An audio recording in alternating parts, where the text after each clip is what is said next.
Ouais, salut à tous. Bon, aujourd'hui je vais vous parler d'un couteau. Un couteau qui est assez connu. C'est le Glock 81. Alors, attends, je règle bien ça petit poil, voilà.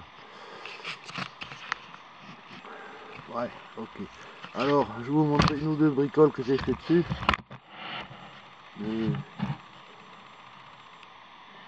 je pense que certains d'entre vous ont déjà fait ou la connaissent déjà. Voilà, alors, ce couteau, la modif principale c'est celle-là. Là. À la place du petit bouchon en plastique qu'il y a au bout, j'ai enfilé un boulon que j'ai coincé à l'intérieur avec du scotch, de l'adhésif toilé comme j'ai mis sur la poignée. C'est de l'adhésif Scapa, il est vert clair d'origine. Voilà, donc ça c'est pas moi qui l'ai inventé, je l'ai vu sur une vidéo d'un américain qui faisait ça. Par contre la différence c'est que moi j'ai pas mis une vis en inox, j'ai mis une vis en titane. Bah, j'ai pris ce que j'avais dans mon stock, d'accord. Voilà, donc ça, vous faites sauter le petit bouchon en plastique qui est au bout, là, et à la place vous enfilez cette vis, parce que là c'est creux jusqu'ici, jusque là à peu près. Donc ça vous permet d'enfiler une bonne vis, ça vous fait un pommeau, une sorte de pommeau de frappe, quoi. Après bon, mais de l'adhésif ici sur la poignée, et puis la lame, j'ai mis un petit coup de toile emery vite fait parce que je trouvais qu'elle était trop brillante. Bon, ça n'a pas changé grand chose, mais ça fait rien. Et l'étui rien de spécial, l'étui il me fait chier cet étui, je l'aime pas. Si j'ai fait un trou ici pour ajouter une ficelle pour pouvoir tirer là quand tu as des gants ou quoi pour attraper le couteau, parce que cette prise de tête de fixation là vraiment ça me plaît pas.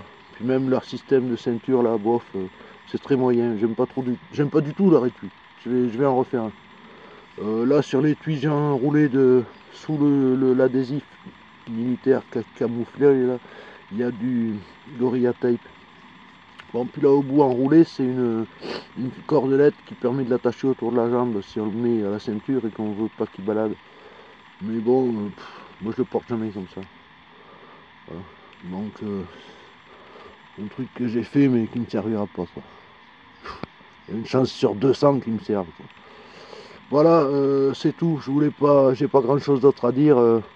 La scie, ouais, c'est une scie qui est très moyenne, hein. Vraiment. Je vais peut-être essayer de la modifier avec une lime pour essayer de refaire les dents là, parce que j'aime pas trop ces dents non plus. Mais bon voilà, pour un couteau bon marché ça va.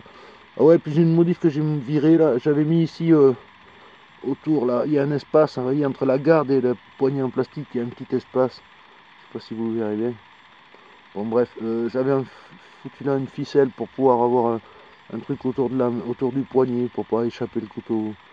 Mais ça me fait chier plutôt qu'autre chose, donc je l'ai viré. Mais voilà, la modif principale c'est ça, c'est la vis au cul du couteau pour faire un pommeau de frappe. Voilà, allez, c'est tout. Salut.